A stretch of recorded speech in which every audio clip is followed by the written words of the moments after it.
Hello, guys. Here are some Trump not making sense compilation I found scouring the internet. Boom, a flame comes out of the left and pushes it over like it was nothing. I say, what the hell? And then, whoa, and then these two giant arms, boom, they envelop it like a beautiful, I won't say it. I get myself into too much trouble. When I say that stuff, it's so great. I'd like to, but I'm not going to, because I'm going to be politically correct if you don't mind. You know what Elon says? Like two giant chopsticks. See, wouldn't I be better off if I said that?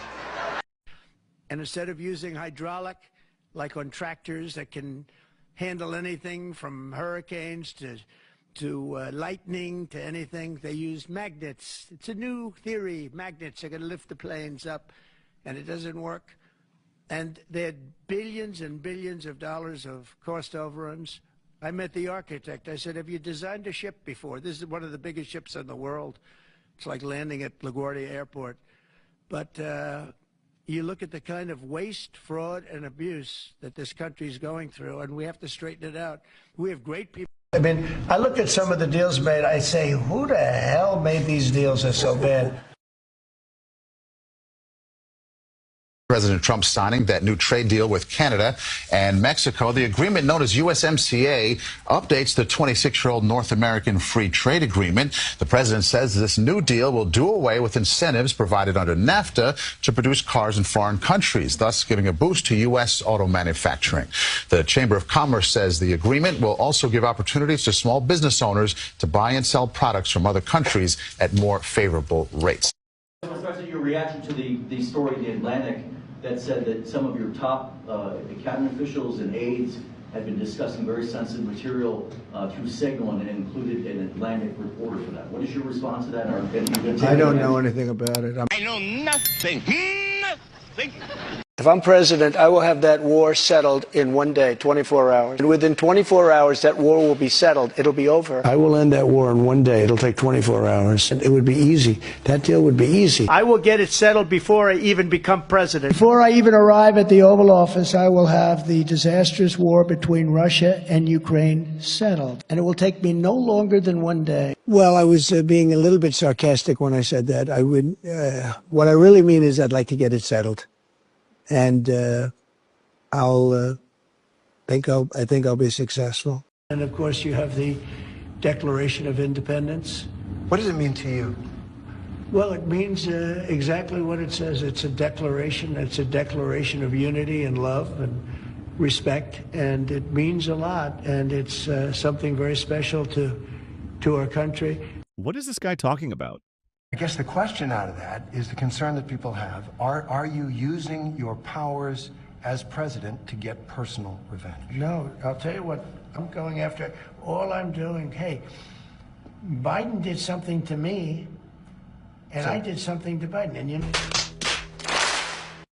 your Secretary of State says everyone who's here, citizens and non-citizens, deserve due process. Do you agree, Mr. President? I don't know. I'm not a lawyer.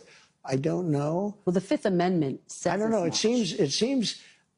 might say that, but. But even given those numbers that you're talking about, don't you need to uphold the Constitution of the United States as president? I don't know.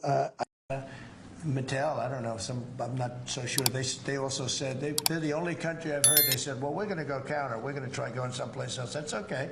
Let him go, and we'll put 100% tariff on his toys, and he won't sell one toy in the United States, and that's their biggest market.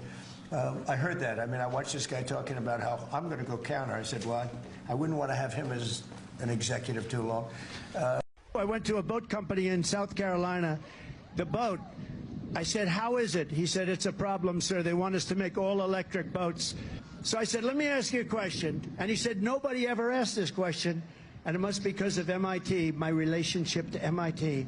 Very smart. He goes, I say, what would happen if the boat sank from its weight and you're in the boat and you have this tremendously powerful battery and the battery's now underwater? And there's a shark that's approximately 10 yards over there. By the way, a lot of shark attacks lately. Do you notice that? A lot of shark. I watched some guys justifying it today. Well, they weren't really that angry. They bit off the young lady's leg because of the fact that they were they were not hungry, but they misunderstood who she was. These people are crazy. He said there's no problem with sharks. They just didn't really understand a young woman swimming now really got decimated, and other people too, a lot of shark attacks. So I said, so there's a shark 10 yards away from the boat, 10 yards, or here. Do I get electrocuted? If the boat is sinking, water goes over the battery, the boat is sinking. Do I stay on top of the boat and get electrocuted? Or do I jump over by the shark and not get electrocuted? Because I will tell you, he didn't know the answer. He said, you know, nobody's ever asked me that question. I said, I think it's a good question. I think there's a lot of electric current coming through that water. But you know what I'd do if there was a shark or you get electrocuted? I'll take electrocution every single time. I'm not getting near the shark.